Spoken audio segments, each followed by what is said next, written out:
chapter 13, verses 13 through 22, and that will be given to us by Brother Liam Root. Brother Root.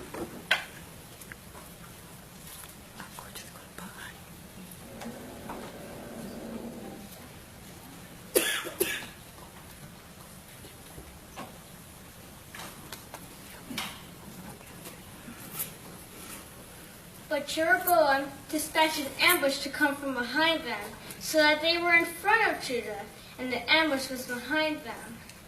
When the men of Judah turned around, they saw that they had to fight the battle, both in front and from behind. So they began to cry out to Jehovah, while the priests were loudly sounding the trumpets.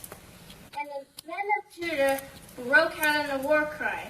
And when the men of Judah shouted the war cry, the true God defeated Jeroboam and all Israel before Abijah and Judah.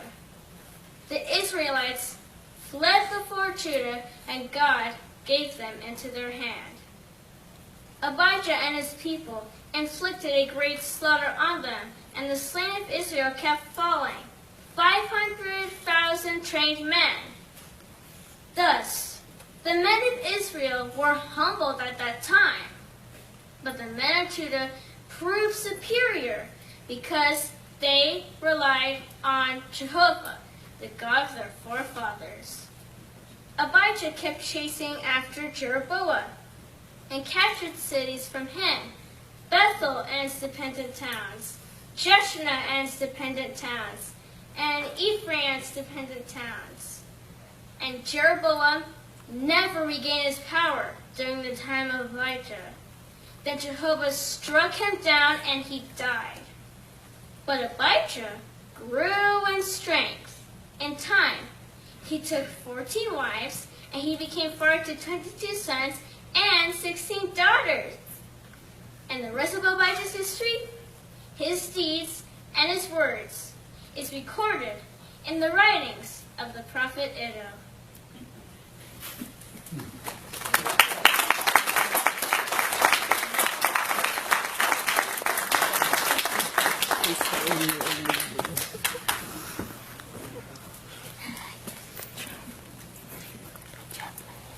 All right. Thank you very much, Brother Root, for that excellent delivery. Very nice, very lively reading, and you definitely did it justice. So I definitely appreciate that. It's really, when you see somebody bring a Bible reading or an account to life like that, it really helps us make the Bible real, makes it that much more interesting to all of us. So very well done. Also very obvious that you were very prepared. It looked like you were actually looking up for most of the reading instead of just reading the words. So obviously you practiced that very well.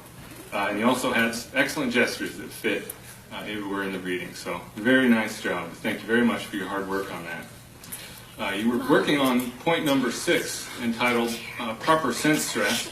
So obviously you did very well with that, including all the gestures and where you adjusted your volume, the intensity of your voice.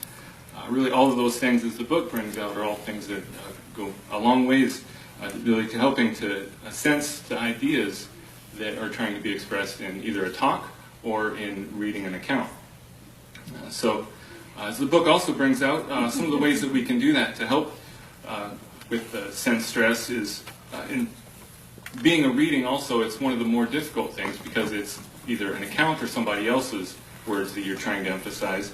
But really what it comes down to is diligent preparation and practice, knowing in a reading, if it's a reading, looking at context or the ideas that are trying to be expressed. And also we have the tool of the audio recordings online to help us with that. So once again, very nice job. We appreciate your hard work, and we look forward to your next talk.